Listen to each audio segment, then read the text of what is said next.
Vou começar o 3 em 1 indo direto para Brasília, porque o governador do estado de São Paulo, Tarcísio de Freitas, se reúne com pelo menos 4 ministros da Suprema Corte lá na capital federal. Os encontros ocorrem em meio às tentativas da defesa do ex-presidente Jair Bolsonaro de conseguir o benefício da prisão domiciliar. Quem vai trazer mais detalhes para a gente ao vivo e que está acompanhando essa agenda de reuniões é a Janaína Camelo. Jana, seja muito bem-vinda aqui ao nosso 3 em 1. O governador aqui do estado de São Paulo, Tarcísio de Freitas, já teve alguns encontros, com quais ministros ele já conversou por aí. Uma boa tarde. Muito boa tarde para você, Cássio.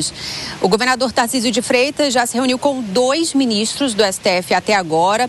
Mas olha só, segundo o próprio governador, não foi mencionada nessas reuniões, pelo menos nessas 2 que aconteceram até agora, a prisão de Jair Bolsonaro, que o assunto ficou restrito apenas à dívida do estado de São Paulo, né? A repactuação da dívida do estado de São Paulo. Tarcísio de Freitas já se reuniu hoje com o ministro Cristiano Zanin e também com o ministro Alexandre de Moraes, que é o relator do caso envolvendo Jair Bolsonaro, né, a questão da trama golpista e tudo mais. Com o ministro Alexandre de Moraes, essa audiência durou em torno de 30, 40 minutos. Tem mais outras 2 audiências marcadas para o final do dia, logo depois da sessão plenária aqui do STF, com o ministro Gilmar Mendes e também com o ministro Dias Toffoli. E essas reuniões acontecem por quê? Segundo o governador, porque depois de amanhã, Cássio, na sexta-feira, começa o julgamento em plenário virtual da liminar do ministro André Mendonça, que reconheceu a adesão do estado de São Paulo no PROPAG, né, que é o programa de pleno de pagamento de dívidas dos estados. É um programa de refinanciamento ali de dívida, dá dá 30 meses de parcelas para pagamento, com juros menores, aceitativos também para amortização da dívida, enfim. Impõe a União, o Estado, de sanções e por sanções ali ao Estado de São Paulo, restrições de crédito, inclui o Estado em cadastro de inadimplentes, cobrar dívidas, enfim. Então essa liminar ela vai ser julgada no plenário virtual na sexta-feira. A partir da sexta-feira, como é plenário virtual, dura alguns dias, só termina na semana que vem. Então esse é o objetivo principal dessas reuniões de hoje do governador Tarcísio de Freitas com os ministros do STF. Só lembrando, só para dar um dado aqui, tá, o Cássio, com relação à dívida do estado de São Paulo, dos estados que têm as maiores dívidas com a União, o São Paulo tem um passivo ali de 278 bilhões de reais em dívidas com a União. Então, segundo o governador, o assunto se restringiu a a repactuação da dívida e dessa liminar que vai ser julgada no plenário virtual a partir de sexta-feira. Então, a gente fica no aguardo com relação às próximas 2 reuniões. A gente vai estar acompanhando tudo por aqui, viu? Cássio, já é com você. Perfeito, Jana. Obrigado pelas informações. Qualquer novidade, movimentação, a gente volta a acionar a Janaína Camelo, trazendo um pouco mais dessa temperatura lá em Brasília. Bom, gente, é claro que é o assunto que interessa aos nossos comentaristas. Quero começar, Fábio Piperno, com você, porque Tarcísio de Freitas está na capital federal numa agenda recheada de compromissos, reuniões importantes, conversas já marcadas com pelo menos 4 ministros. 2 ele acabou de conversar, ainda ao longo do dia tem mais 2 reuniões. É claro que a discussão é em torno, em relação, né, da dívida de São Paulo com a União, mas também ali na bagagem, Tarcísio de Freitas presencialmente pode sentir a temperatura e o clima para talvez saber se a possibilidade do ex-presidente voltar para a prisão domiciliar. Fábio Piperno. Veja bem, o Brasil tem uma liberalidade, e aqui não é nenhuma crítica ao governador Tarcísio, não. O governador Tarcísio age como praticamente todos os políticos de primeiro escalão do Brasil. Mas assim, é impressionante como aqui no Brasil os ministros do STF recebem diversos personagens para discutirem sobre absolutamente tudo. Então, veja, Paulinho da Força, no momento em que ele era o relator do projeto da dosimetria e buscava lá um texto final, não, a toda hora ele se gabava de que o texto que ele estava lá, que ele iria submeter aos deputados, era um texto que já tinha obtido, digamos, uma avaliação, um parecer favorável de ministros do STF. Então, aqui no Brasil, se procura ministro do STF para sondar a temperatura, para disposições preliminares, para avaliar a viabilidade, para tudo. Eu juro para você que esse é o momento, e aí, repito, mais uma vez, não é uma crítica ao governador Tarcísio. É ao digamos, é o sistema, essa pouca liturgia, né? Porque todo mundo bate na porta do STF para se consultar. Dá a impressão que hoje em dia o ministro do STF é cartomante, sabe? O cara vai lá sentir, olha, eu quero saber o futuro.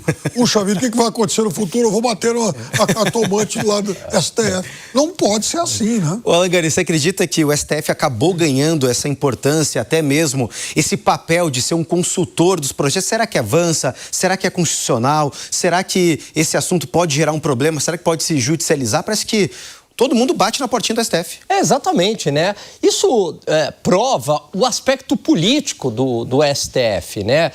Então, de um tempo para cá, a Suprema Corte ganhou uma relevância que vai muito além da relevância judiciária, vai para uma relevância política. Então, como absolutamente tudo é judicializado, então, por mais que a Constituição seja absolutamente clara em relação a alguns temas, vai lá algum partido perdedor e aciona o STF. E aí é imprevisível o resultado. Então, muitos políticos agora, eles já se consultam de antemão para tentar entender qual que é o risco da medida, partindo da premissa que ela será judicializada. Olha que loucura, né? Alguém consegue imaginar isso na Suprema Corte norte-americana?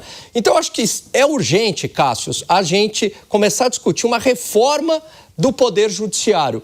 Algo do tipo para coibir esse tipo, né, de prática, como o Piperno trouxe aqui, que se tornou absolutamente normal. E a gente vai normalizando, a gente vai se acostumando a isso, e não é para ser assim, evidentemente. Ô Zé Maria Trindade, você também vai nessa mesma linha de pensamento em relação a essa normalização dessas conversas, né, que temos aí de parlamentares, de outras autoridades com o STF numa espécie de consulta? Tem até nome isso aqui, viu? Chama embargos auriculares, né? São aqueles embargos ali ao pé da orelha. É um debate profundo, viu? Muito antigo. E que alguns ministros têm ali algumas ressalvas.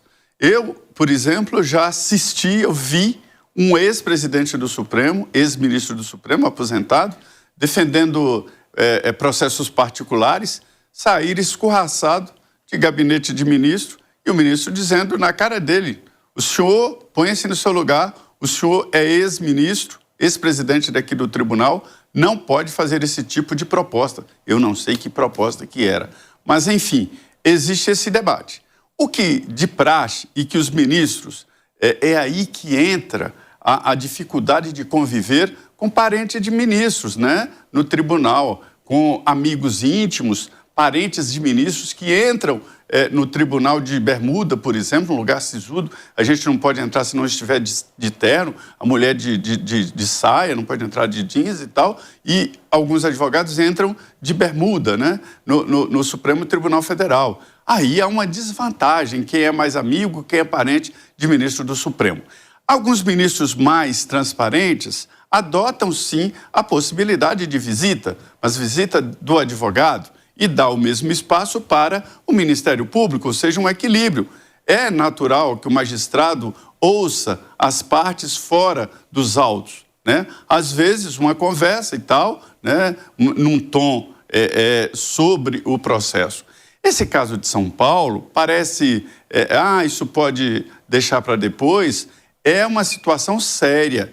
Dívida de Estado pode gerar intervenção, para se ter uma ideia, e já houve intervenção. Se o ministro do Supremo decretar a intervenção no Estado de São Paulo, isso é normal, legalmente, se não houver o pagamento das dívidas, né? Então, assim, essa negociação sobre dívidas e precatórias é um assunto sério que muita gente não acredita. Mas falando exatamente sobre o ponto, é um debate interno. Os mais transparentes recebem, mas recebem também a outra parte. Vitor Onton, eu quero te ouvir também em relação a não só a ida de Tarcísio de Freitas, mas também essa possibilidade de conversar com o ministro do STF em meio às tratativas e a tentativa de sensibilizar os próprios ministros da Suprema Corte para ter o ex-presidente uma regressão de pena, saindo da papudinha para a prisão domiciliar. Eu sou muito cético sobre a possibilidade do Supremo Tribunal estar completamente alheio às questões políticas. Muitos constitucionalistas já tipificaram, né, já consideraram o papel da Corte, da Suprema Corte, como constitucional político. Naturalmente, ao longo do ano passado, alguns constitucionalistas também começaram a revisar ou debater o que vem na frente, né? E hoje em dia já se fala sobre um tribunal que é político-constitucional.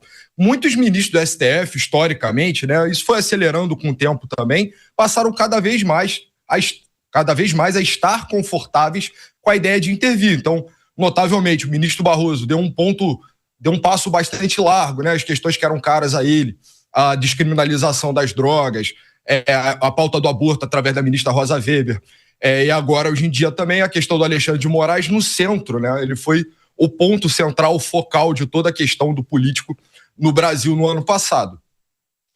O governador Tarcísio, famosamente também, é um homem de boa entrada na Suprema Corte. Isso, inclusive, chegou a ser motivo de suspeição sobre ele à época, né? Muitos bolsonaristas colocavam que quando ele estava sendo considerado ainda como presidenciável em 2026, que essa boa entrada dele com a Suprema Corte era motivo para se suspeitar. Com o tempo, a suspeita foi passando, e se ele conseguir alcançar uma boa negociação dos termos da dívida do Estado de São Paulo, eu acho que vai ser uma lição bastante didática sobre o que um governador bem relacionado à Suprema Corte é capaz de fazer no Brasil do século XXI. Digo isso sabendo que não é o ideal, mas também não consigo vislumbrar nenhum cenário próximo que isso mude. Então, mérito ao Tarcísio, de qualquer forma.